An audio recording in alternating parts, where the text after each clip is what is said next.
Mari kita berdoa. Bersyukur. Itulah satu kata yang harus kami sampaikan kepadamu. Betapa tidak. Ada begitu banyak peristiwa yang boleh kami lalui. Namun betapa Engkau, Allah yang setia, selalu menyertai, menolong, memberkati kami. Hingga pada hari ini kami ada seperti sekarang ini. Dalam syukur sukacita pada saat ini, kami hendak belajar kembali firman-Mu, memaknainya dalam konteks kehidupan kami masing-masing. Kiranya Roh Kudus menolong kami dalam segala kelemahan keterbatasan kami, supaya kami paham dan mengerti apa yang Engkau maksudkan melalui firman-Mu ini. Tidak hanya berhenti kami mengertinya, tapi Roh Kudus jugalah yang memberikan kekuatan agar kami melakukan firman-Mu itu dalam keseharian hidup kami. Betapapun sederhananya apa yang kami lakukan. Tetapi kalau kami lakukan dengan cinta kasih, dengan kekuatan yang dari Roh Kudus, maka dampaknya pasti membawa damai sejahtera. Tuhan yang menolong anak-anak-Mu yang pada saat ini dipersiapkan membaca bagian demi bagian firman-Mu. Kami yang akan menanggapi dengan mendaraskan mazmur dan hamba-Mu yang Kau telah utus untuk menyampaikannya di dalam bentuk khotbah. Pakailah dengan leluasa Engkau menyatakan kehendak-Mu bagi kami kini dan di sini. Di dalam nama Tuhan kami, Yesus Kristus, yang janjinya telah digenapi dengan kehadiran Roh Kudus, kami berdoa kepada Bapa di sorga. Amin. Bacaan Injil pada hari ini ketika kita merayakan Pentakosta tahun A terambil dari Yohanes 20 ayat 19 sampai 23. Inilah Injil Tuhan Yesus Kristus menurut Yohanes pasal 20 ayat 19 sampai 23. Simak dan dengarkanlah Injil Tuhan Yesus Kristus. Ketika hari sudah malam, pada hari pertama minggu itu, berkumpullah murid-murid Yesus di suatu tempat dengan pintu-pintu yang terkunci karena mereka takut kepada orang-orang Yahudi. Pada waktu itu datanglah Yesus dan berdiri di tengah-tengah mereka dan berkata, "Damai sejahtera bagi kamu." Dan sesudah berkata demikian, Ia menunjukkan tangannya dan lambungnya kepada mereka. Murid-murid itu bersukacita ketika mereka melihat Tuhan. Maka kata Yesus sekali lagi, "Damai sejahtera bagi kamu. Sama seperti Bapa mengutus aku, demikian juga sekarang aku mengutus kamu." Dan sesudah berkata demikian, Ia menghembusi mereka dan berkata, "Terimalah Roh Kudus. Jikalau kamu mengampuni dosa orang, dosanya diampuni. Dan jikalau kamu menyatakan dosa orang, tetap ada dosanya, tetap ada."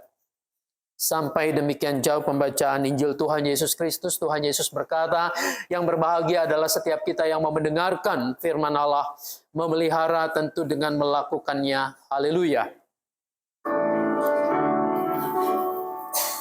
Haleluya. Haleluya. Haleluya.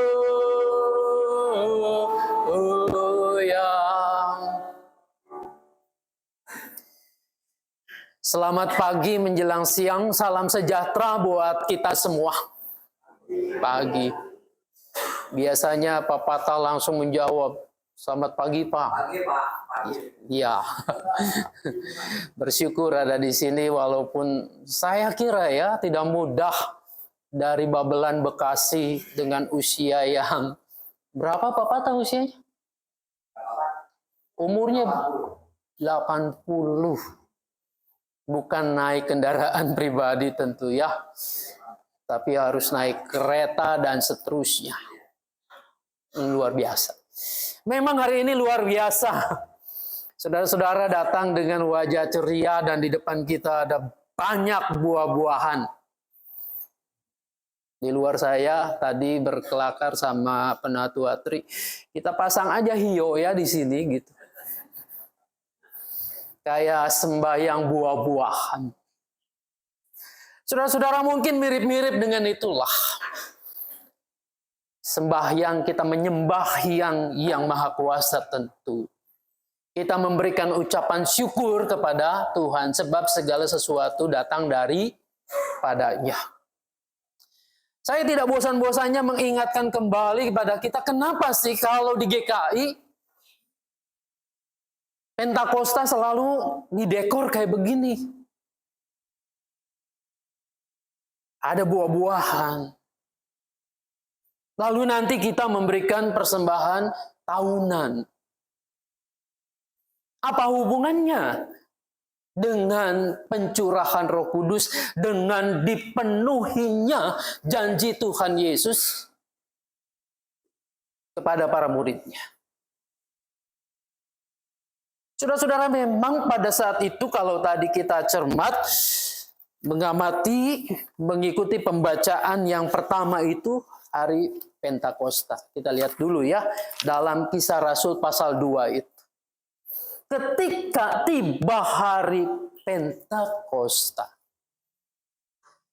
Berarti hari ini, hari Pentakosta itu sudah menjadi hari raya tradisi orang-orang Yahudi. Apa yang dilakukan oleh mereka pada hari Pentakosta? Penta itu 50. Hari ke-50. Saudara-saudara, hari itu adalah hari ucapan syukur. Mereka bersyukur kepada Tuhan untuk segala kebaikannya, khususnya mereka berhasil memanen apa yang mereka tanam. Jadi membawa apa yang mereka panen, hasil panen itu kepada Tuhan, kepada Allah. Lalu pada saat yang sama juga hari Pentakosta itu dimaknai dengan hari turunnya Taurat. Mungkin saudara kita Muslim ini kayak hari Nuzulul Quran gitu. Diperingati diberikannya Taurat kepada Musa. Jadi wajarlah ketika mereka bersukacita, bersyukur. Syukur untuk apa? Untuk hasil panen, untuk firman yang Tuhan berikan. Saudara-saudara, mereka mengucap syukur oleh karena ketika mereka berhasil memanen hasil tanaman mereka, semata-mata karena berkat Tuhan. Saya mau mengajak kita merenungkan buah-buah yang ada yang biasa kita makan.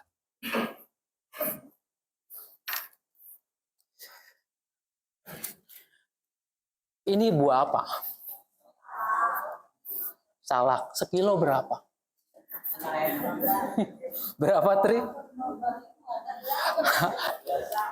5.000 ada 10.000, ada 15.000. Tahu nggak, untuk menghasilkan buah yang kayak gini, yang saya pegang, apa yang dilakukan oleh para petani salak? Di Klaten banyak tuh, di sekitar Borobudur begitu ya. Apa yang dilakukan? Kita tahunya kan makan bahwa, oh ini kalau sepet, kalau asam nggak enak, kita ngomel begitu ya. Ya kalau manis kita mengatakan oh enak manis. Tapi ada perjuangan di balik salak ini. Saya baru tahu bahwa pohon salak itu ada pohon laki, ada pohon perempuan. Mirip seperti pohon korma. Jadi mereka harus memelihara tanaman ini dengan baik. Bisa enggak tumbuh sendiri lalu berbuah? Bisa aja. Tapi tidak mungkin dengan kualitas yang baik. Harus ada upaya manusia untuk mengadakan penyerbukan. Memang ada penyerbukan alam pakai misalnya lebah dan seterusnya. Tapi umumnya mereka akan melakukan mengkawinkan itu. Bunga yang jantan membuahi yang betina. Sehingga terjadi buah yang baik. Ada proses manusia di situ. Tidak hanya membiarkan jadi sendiri.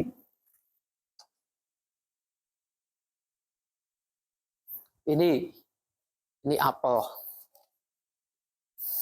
Ada Pak Wahyu ya di situ. Dekat dengan Malang gitu kan. Kira-kira prosesnya berapa lama untuk jadi apel dan kita bisa makan?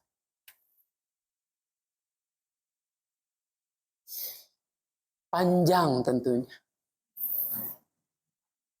Yang saya baca dalam literatur untuk apel di daerah tropis, daerah kita, Indonesia ini, perjuangannya lebih berat lagi. Untuk mengusir hama dan seterusnya. Supaya bisa menghasilkan apel yang berkualitas baik. Ini masih banyak lagi. Ada semangka, ada melon, ada nanas, pisang. Tentu memerlukan perjuangan manusia. Nah, saudara-saudara, ini refleksi ketika orang-orang Yahudi memahami. Oke, tanaman ini tumbuh. Aku merawatnya. Aku memberikan pupuk, nutrisi, menjaganya, sehingga dapat memanen pada waktunya. Tetapi masih ada faktor lain yang sangat menentukan. Antara lain cuaca, alam sekitarnya, hama dan seterusnya. Ada faktor lain yang berperan sangat penting yang tidak dirasakan.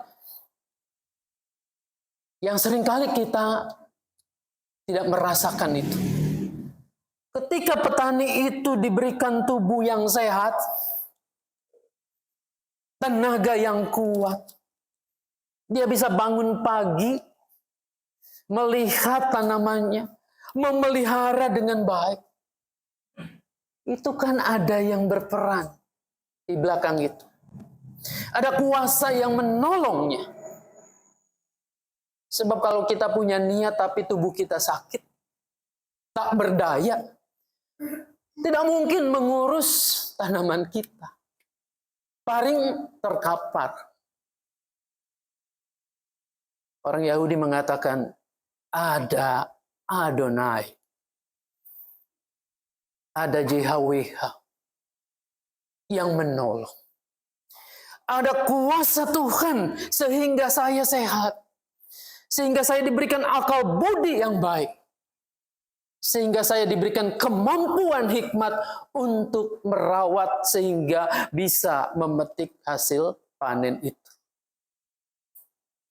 Ada peran serta Allah yang memberikan cuaca yang baik. Tidak panas sepanjang masa. Kita mah udah panas sedikit aja kemarin udah gerah banget ya katanya. Panas sekali. Kemudian kita menjadi sensi dan gampang terusik, ngomel. Kemarin diberi hujan juga sama. Kok hujan? Kok udah bulan Mei masih hujan juga? Kan ini musimnya musim panas dan seterusnya. Saudara-saudara, kalau Tuhan tidak memberikan kesempatan cuaca alam raya ini berproses sebagaimana pergantian musim itu, mustahil. Tanaman-tanaman akan keluar tunas, akan berbuah. Kita akan menikmati hasilnya.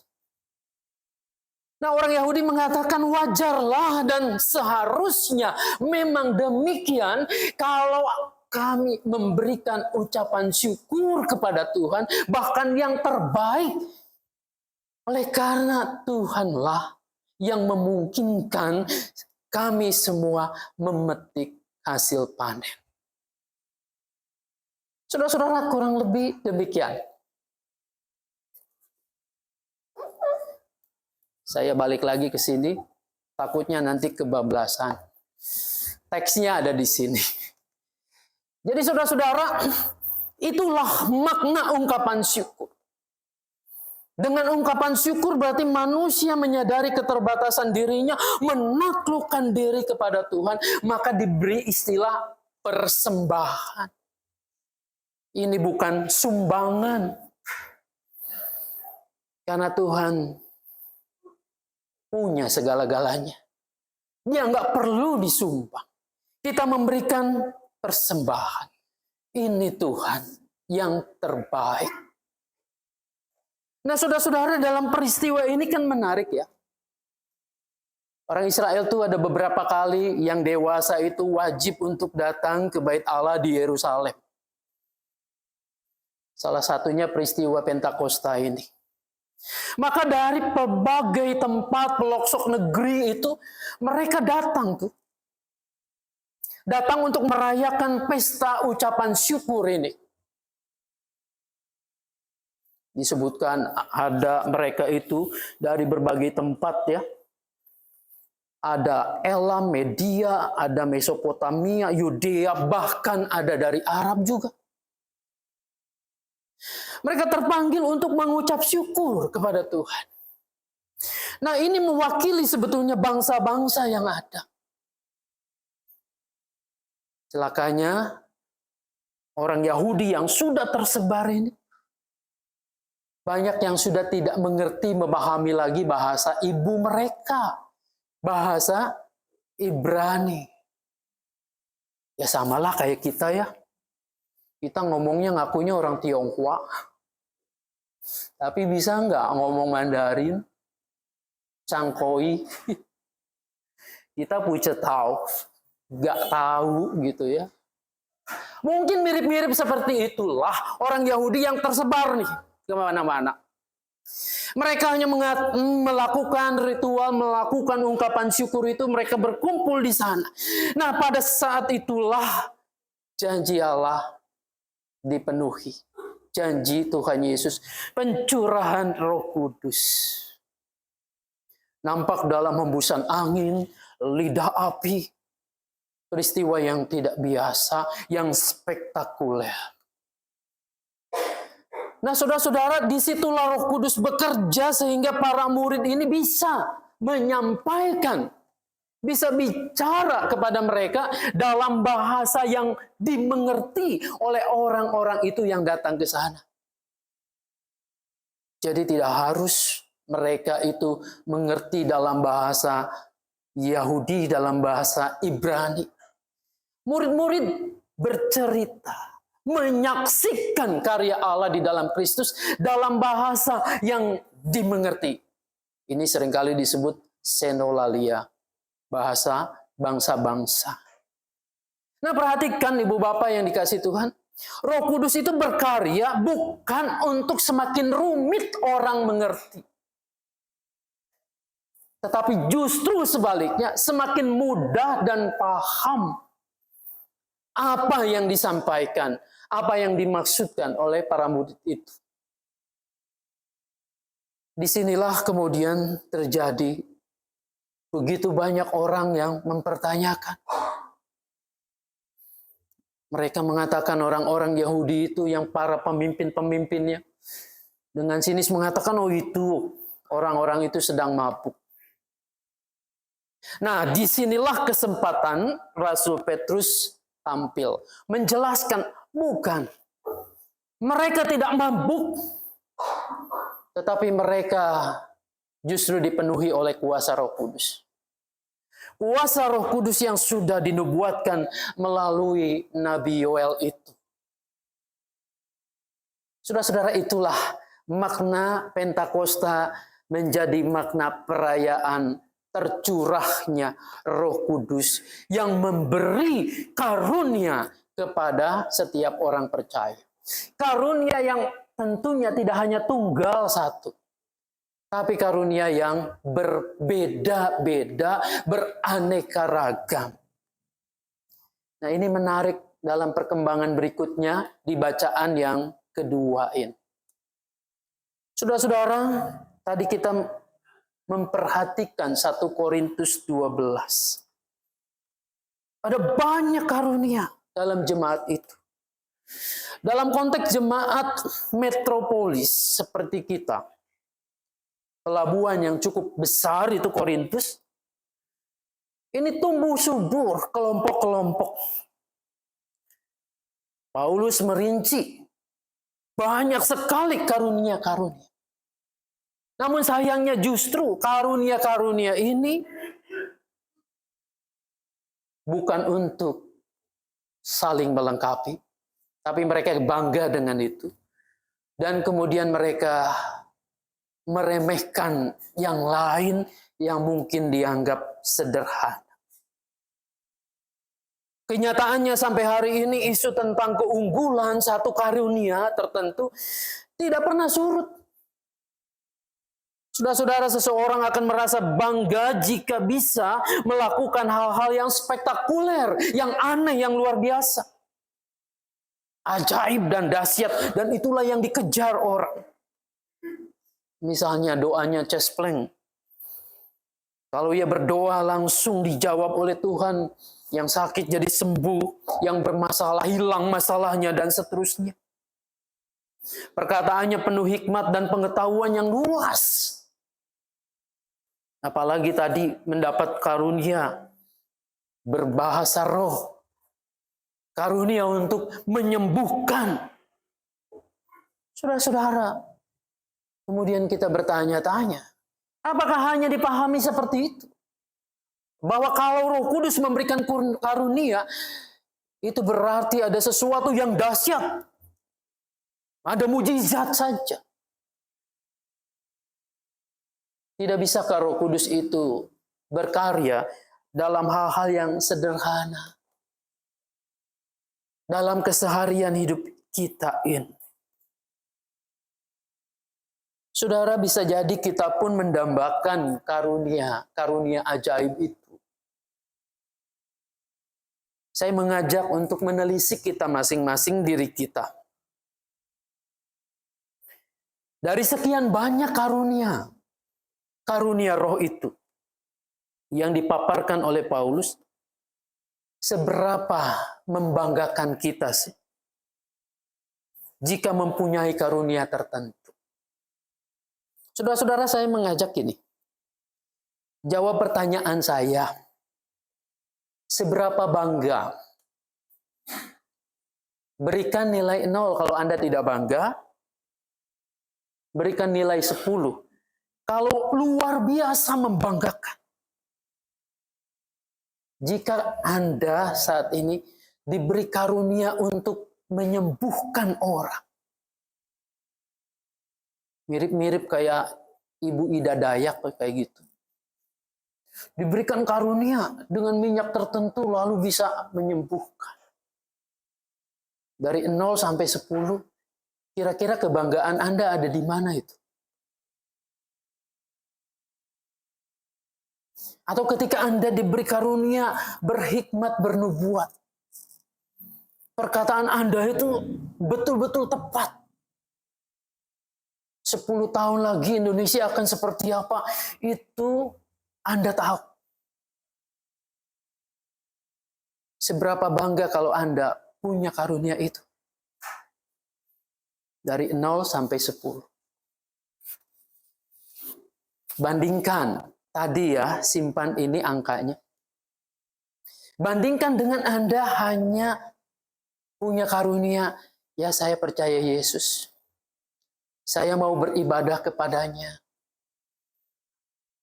Saya mau dimanapun saya ada, tetap berdoa di dalam nama Yesus itu. Bandingkan tadi, bangga mana dengan yang percaya biasa-biasa saja. Saudara, nggak usah diucapkan. Namun bisa saja Anda menjawab, oh sama aja. Baik saya bisa memprediksi bernubuat ini dan itu. Baik saya bisa menyembuhkan orang. Baik saya bisa berbahasa roh. Sama aja dengan saya hanya diberi karunia untuk percaya.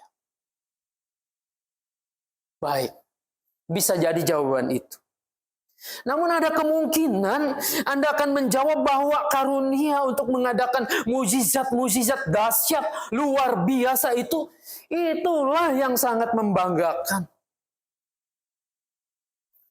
Sehingga dengan demikian Anda akan populer. Orang akan minta tolong dan lain sebagainya. Ini langka. Kalau perkara percaya beriman saja, banyak semua orang memang begitu. Itu mah biasa-biasa saja.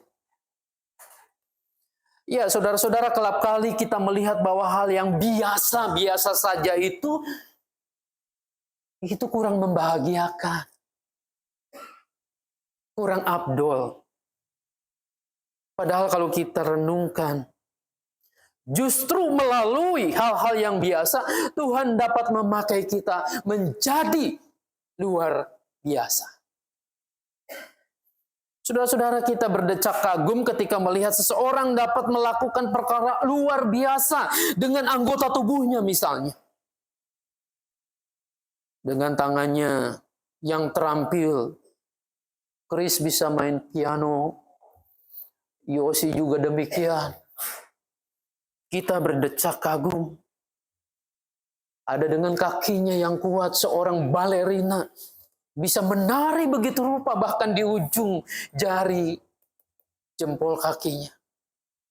Kita bisa berdecak kagum. Lalu kemudian kita menganggap, ya tanganku bisa apa? Aku nggak bisa main gitar, aku nggak bisa main piano. Aku nggak bisa melakukan ini dan itu. Betulkah demikian? Saudara-saudara, kali ini saya mengajak Anda dan saya, kita semua, masuk dalam perenungan pertanyaan kita. Mari kita sekarang, saya mengajak nih, kita tutup mata. Tutup mata, pikirkan diri kita masing-masing. Saya ingin mengajak kita masuk ke dalam perenungan ini. Tutup mata, pikirkan diri kita masing-masing. Kalau Anda sudah menutup mata, bayangkan pada saat ini Anda kehilangan tangan kanan Anda. Bayangkan Anda kehilangan tangan kanan. Hanya ada sepenggal daging bergelayut di bahu Anda. Tidak lebih. Bagaimana rasanya? Seberapa sulit hidup Anda hanya dengan satu tangan? Bagaimana dengan makan? Bagaimana dengan mengetik? Bagaimana dengan bersepeda? Bagaimana dengan memeluk seseorang yang Anda cintai? Sekarang masih tetap pejamkan mata kita. Bayangkan Anda juga kehilangan tangan kiri Anda. Sekarang Anda tidak ada tangan lagi. Anda tidak bisa mengambil barang. Tidak ada yang bisa Anda sentuh. Tidak ada yang bisa Anda belai. Bagaimana rasanya dalam kondisi itu? Masih tetap kita memejamkan mata. Lalu bayangkan Anda juga saat ini kehilangan penglihatan. Anda menutup mata dan gelap semuanya. Namun Anda masih bisa mendengar. tetapi tidak akan pernah melihat pemandangan lain selain gelap. Tidak lagi bisa melihat pasangan Anda, anak-anak Anda, teman-teman Anda. Tidak bisa lagi Anda membelainya. Bagaimana rasanya?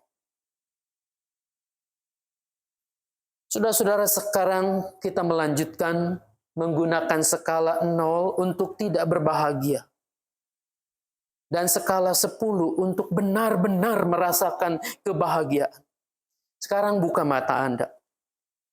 Lalu bandingkan dengan keadaan sekarang Anda. Anda bisa melihat, Anda masih punya 2 tangan, 2 kaki, sepasang mata kita, telinga kita. Kira-kira kebahagiaan Anda ada di mana?